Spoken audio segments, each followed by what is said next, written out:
नमस्कार, न्यूज 18 देख रहे हैं आप। मैं हूं आपके साथ आरजू साईं। अब तक यूक्रेन पर रूस के ही हमला करने की खबरें सामने आ रही थी, लेकिन इस बार यूक्रेन ने रूस पर पलटवार कर उसे चौंका दिया। देखिए रूस पर यूक्रेन के पलटवार की ग्राउंड जीरो रिपोर्ट।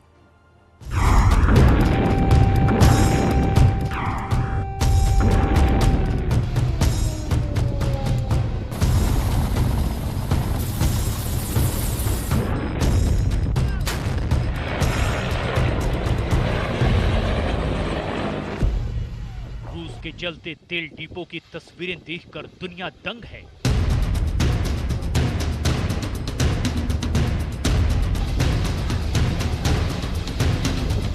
कहा जा रहा है कि जिस यूक्रेन की ताकत रूस के सामने रत्ती भर भी नहीं ठहरती, उसने रूस पर हेलीकॉप्टर से हमला किया।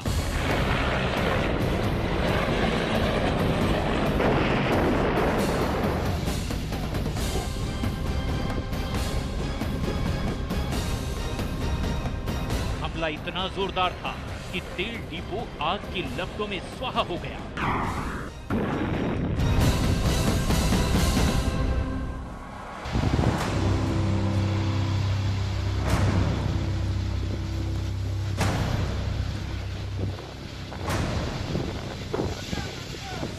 ऐसा धुआं उठा कि पहले से लाल पुतिन का चेहरा ज़ेलेंस्की के पलटवार से और तीखा और लाल हो गया।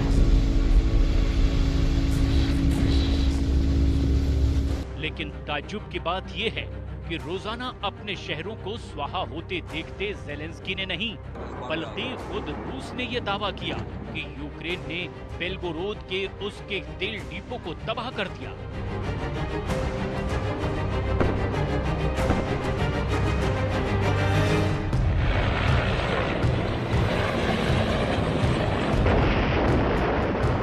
रूस जैसे शक्तिशाली देश को यूक्रेन ने घुसकर मारा।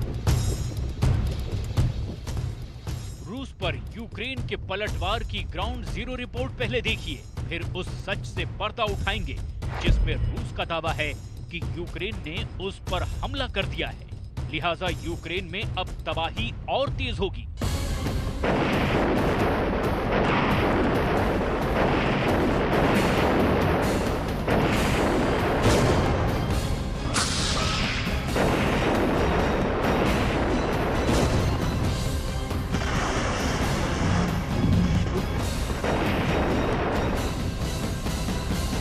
यूक्रेन के 2 हेलीकॉप्टर यूक्रेन में दाखिल होते हैं, वो भी बहुत कम ऊंचाई पर। रूस की सीमा से 40 किलोमीटर अंदर आते हैं और फिर रॉकेट से रूस के तेल डिपो पर हमला कर देते हैं और देखते ही देखते तेल डिपो धू-धू कर जल उठता है।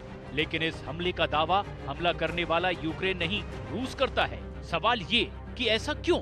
दावा तो यूक्रेन को करना था कि 38 दिनों से युद्ध लड़ रहे हैं और अब भी इतनी हिम्मत है कि रूस जैसे अपने से कई गुना ताकतवर देश पर हमला कर सके।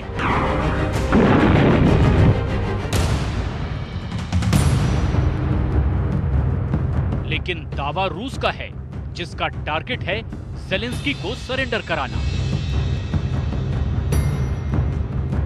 मारियुपोल को बर्बाद कर देना, पर कब्जा कर लेना, माइकोलाइव को घुटने पर ला खड़ा करना। पूरा यूक्रेन इस वक्त जलती हुई मशाल की माफिक जल रहा है। मिसाइल हमले के बाद उठते धुएं से यूक्रेन का आसमान काला पड़ता जा रहा है। बमबारी की ऐसी तस्वीरें सामने आ रही हैं जिसे देखकर पूरी दुनिया सन्नाटे में है। ऐसा लग ही नहीं रहा कि पुतिन के इरादों के सामने दुनिया की कोई ऐसी व्यवस्था है जो अब तक टिकी हुई है।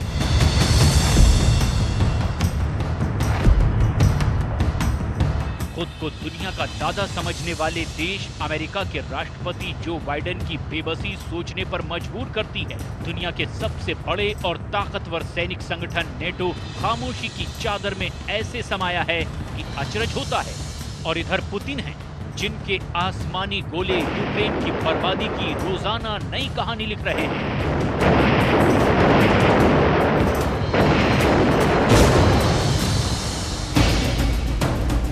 करीब 70% यूक्रेन पर रूस कब्जा कर चुका है।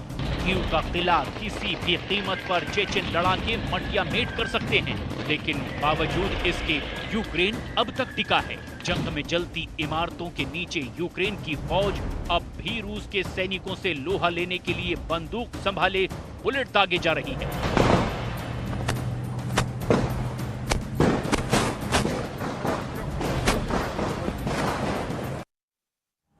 यूक्रेन में सड़कों पर उतरी जनता रूस के खिलाफ नारे लगा रही है। 70% यूक्रेन पर रूस का कब्जा हो चुका है, लेकिन यूक्रेन के राष्ट्रपति जेलेंस्की झुकने के लिए तैयार नहीं। जेलेंस्की ने आखिरी दम तक लड़ने का फैसला कर लिया है। यूक्रेन की जनता सड़कों पर पुतिन के खिलाफ नारे लगा रही है।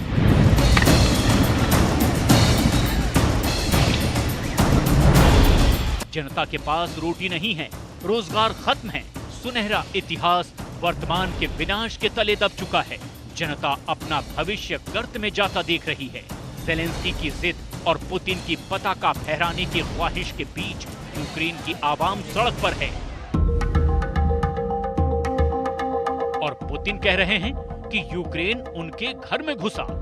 रूसी शहर बेलगरद के गवर्नर व्याचेस्लाव ग्लैडकोव ने कहा कि यूक्रेन के 2 सैन्य हेलीकॉप्टरों ने शुक्रवार को कम ऊंचाई पर सीमा पार करने के बाद S-8 रॉकेट हमला किया। इस हमले में बेलगरद की फ्यूल स्टोरेज फैसिलिटी पूरी तरह से तबाह हो गई। हमले के कारण लगी आग से 2 कर्मचारी घायल हो गए।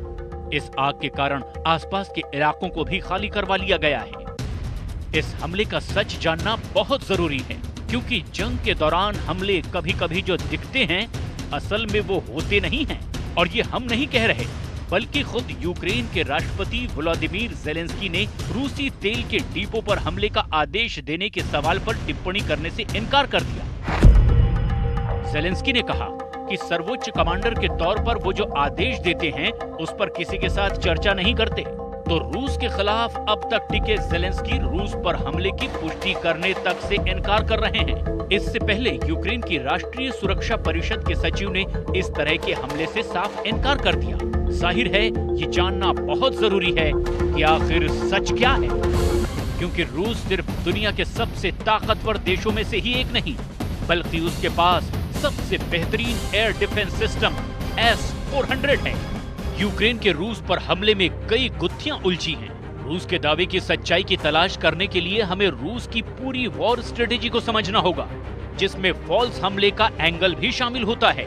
कई एक्सपर्ट्स इस बात की आशंका जता चुके हैं कि यूक्रेन पर हमले की स्पीड बढ़ाने के लिए और शांति वार्ता से किनारा करने के लिए रूस खुद पर हमला करके उसे प्रचारित कर सकता है, लेकिन ये एक्सपर्ट की राय भर है। दूसरी ओर खुद जेलेंस्की इस हमले पर टिप्पणी करने से इनकार कर रहे हैं।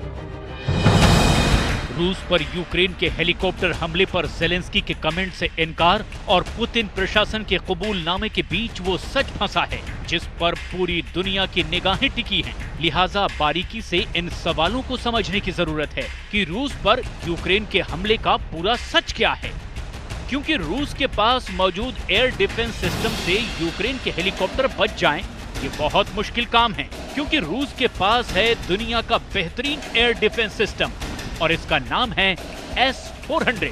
क्या है ये S-400? आपको जरूर जानना चाहिए। इसका पूरा नाम S-400 ट्रायम्फ है, जिसे नेटो देशों में SA-21 ग्रोलर के नाम से जाना जाता है। इस मिसाइल डिफेंस सिस्टम को दुनिया का सबसे खतरनाक हथियार माना जाता है। S-400 मिसाइल सिस्टम जमीन से हवा में मार करने में सक्षम है और ये दुश्मन के हवाई हमलों को आसानी से नाकाम कर सकता है। S-400 missile system aircraft, cruise missile और परमाणु मिसाइल को 400 किलोमीटर पहले ही नष्ट कर सकता है। इस मिसाइल सिस्टम में लगा हुआ रडार 600 किलोमीटर की दूरी तक लक्ष्य को देख सकता है। सैटेलाइट से कनेक्ट रहने की वजह से जरूरी सिग्नल और जानकारियां तुरंत मिलती हैं। S-400 मिसाइल सिस्टम एक साथ 36 लक्ष्यों पर निशाना लगा सकता है। इसे 5 मिनट के अंदर तैनात किया जा सकता है। इस मिसाइल सिस्टम को एक स्थान से दूसरे स्थान पर आसानी से ले जाया जा सकता है। S-400 मिसाइल सिस्टम का सबसे पहले साल 2007 में रूस की सेना ने उपयोग किया था, जो S-300 का अपडेटेड वर्जन है। S-400 मिसाइल सिस्टम की सामरिक क्षमता काफी मजबूत है, क्योंकि ये सिस्टम एक साथ 3 दिशाओं में मिसाइल दाग सकता है। इस सिस्टम में 4 अलग अलग रेंज में अचूक मिसाइलें हैं। 40N6E मिसाइल 400 किलोमीटर की दूरी पर निशाना लगा सकती है। 48N6 missile 250 kilometre, 9M96E2 missile 120 kilometre और 9M96E मिसाइल 40 किलोमीटर के दायरे में दुश्मन का खात्मा कर सकती है। और रूस कहता है कि उसकी सीमा के भीतर 40 किलोमीटर दूर यूक्रेन हेलीकॉप्टर लेकर आया और तेल डिपो उड़ा डाला, जबकि S-400 को गच्चा देना करीब करीब नामुमकिन होता है। लिहाजा सच जानना और भी जरूरी हो जाता है कि यूक्रेन ने क्या वाकई रूस पर गोले दागे या पुतिन की ये कोई नई चाल है। इसीलिए सवाल ये कि क्या यूक्रेन ने रूस के तेल डिपो पर हमला किया या रूस ने खुद पर हमला कर युद्ध में चाल चली? अगर यूक्रेन ने हमला किया तो ज़ेलेंस्की इस पर कुछ बोलते क्यों नहीं? हमले का दावा रूस की ओर से क्यों? यूक्रेन क्यों नहीं करता रूस पर अटैक का दावा? सोशल मीडिया पर शेयर किए जा रहे वीडियो में स्थानीय समय के मुताबिक सुबह 5:43 पर हुए हमले को दिखाया गया है। इस वीडियो में हेलीकॉप्टर आग की लपटों से दूर जाते दिखाई दे रहे हैं। समस्या यहीं से शुरू होती है, क्योंकि रूस और यूक्रेन एक तरह के ही हेलीकॉप्टर इस्तेमाल करते हैं। तो ये हुई उलझन नंबर 1 कि हेलीकॉप्टर किस देश का है, कैसे बताया जाए। अब आते हैं उलझन नंबर 2 पर। पश्चिमी देशों ने आशंका जताई कि रूस अपने आक्रमण को सही ठहराने के लिए फॉल्स फ्लैग ऑपरेशन कर सकता है। मतलब ये भी हो सकता है कि खुद पर ही हमला करके रूस ने उसे यूक्रेन का अटैक बताया हो। उलझन नंबर 3 ये है कि क्या रूस इस हमले का बहाना बनाकर कहीं यूक्रेन पर हमले तेज तो नहीं करना चाहता? रूस की इस चाल को यूक्रेन भी समझता है। Активізовано роботу щодо залучення підрозділів російських військ, які базуються на території Придністровського регіону Республіки Молдова для проведення провокацій та демонстраційних дій на кордоні з Україною. Відзначено передислокацію російських військ та підрозділів так званої Придністровсько-Молдавської Республіки. रूस ने तुर्की में शांति वार्ता के दौरान यूक्रेन में अपने सैन्य अभियानों को धीमा करने पर सहमति भी जताई थी, लेकिन उसके पीछे का सच शायद शांति नहीं थी, अपनी ताकत बढ़ानी थी। और इस बीच अब रूस पर हमला। असल में यूक्रेन के ताजा हमले से दोनों देशों के बीच शांति की उम्मीदों को तगड़ा झटका लगने की आशंका जताई जा रही है। शायद रूस भी यही चाहता हो, क्योंकि 38 दिनों के भीषण युद्ध का अंजाम ये है कि कीव के किले पर अब भी पताका ज़ेलेंस्की की ही लहरा रही है और रूस यूक्रेन पर जबरदस्त पलटवार की तैयारी कर रहा है, क्योंकि रूस को अब बहाना मिल गया है बर्बाद यूक्रेन को और बर्बाद कर देने का। और यही शायद यूक्रेन के रूस पर हेलीकॉप्टर अटैक का सरल सत्य है, जिसे कंफर्म करना मुश्किल है। अब सच क्या है, ये सिर्फ यूक्रेन के राष्ट्रपति ज़ेलेंस्की जानते हैं या रूस के राष्ट्रपति पुतिन। बहरहाल महायुद्ध के बीच हालात ये हैं कि पूरा यूक्रेन खौफ और दहशत की आग में जल रहा है। पुतिन के लड़ाके राजधानी कीव को घेरे बैठे हैं। रूस की सेना मिसाइल और बमों से यूक्रेन के शहरों के इतिहास और वर्तमान दोनों को नेस्त नाबूद कर रही है। पुतिन यूक्रेन को बर्बाद कर रहे हैं और पूरी दुनिया इत्मीनान से महायुद्ध के विनाश की तस्वीरें देख रही है।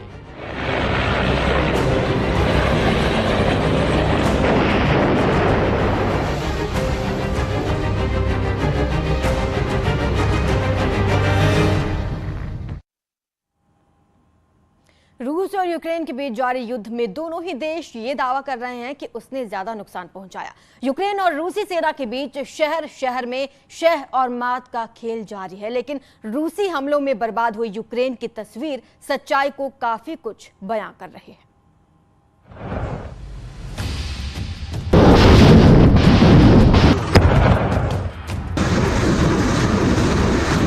आज की तारीख में यूक्रेन का हर शहर कम और एक किला ज्यादा नजर आ रहा है।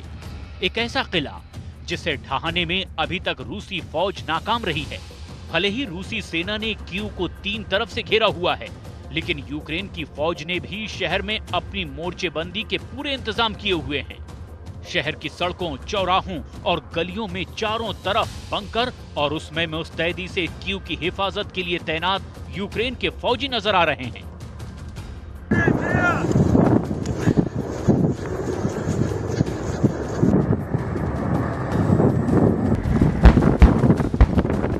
और सिर्फ इतना ही नहीं, यूक्रेन ने राजधानी कीव और अपने नागरिकों की सुरक्षा का हर मुमकिन इंतजाम कर रखा है।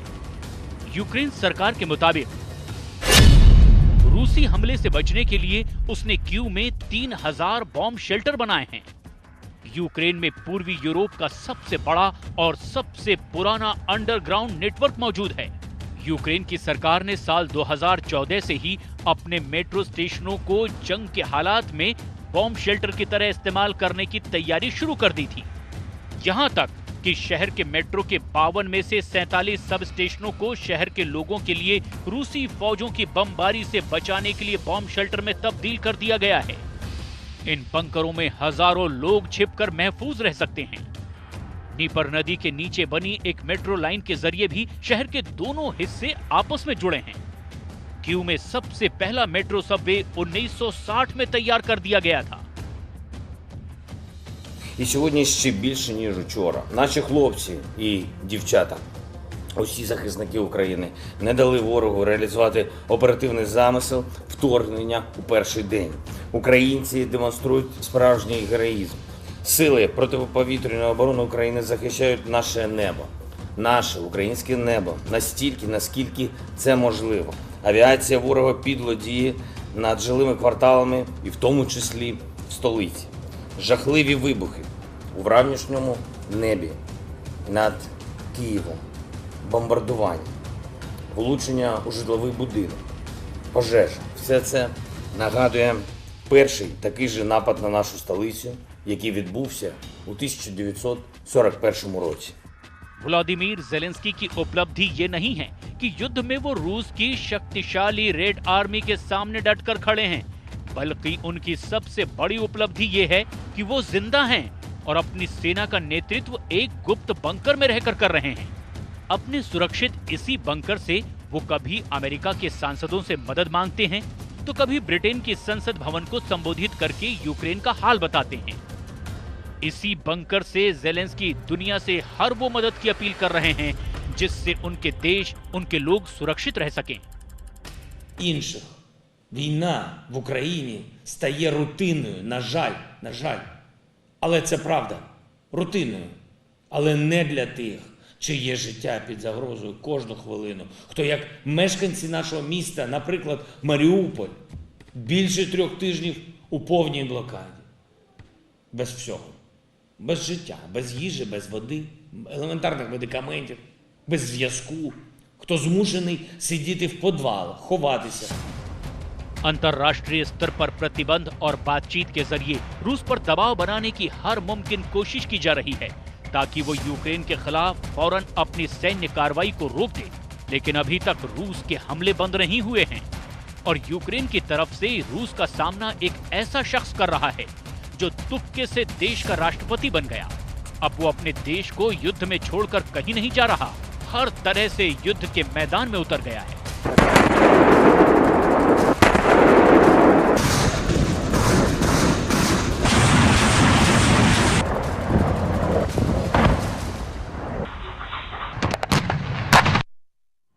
रुकेंगे छोटे से ब्रेक के लिए, जल्द हाजिर होंगे।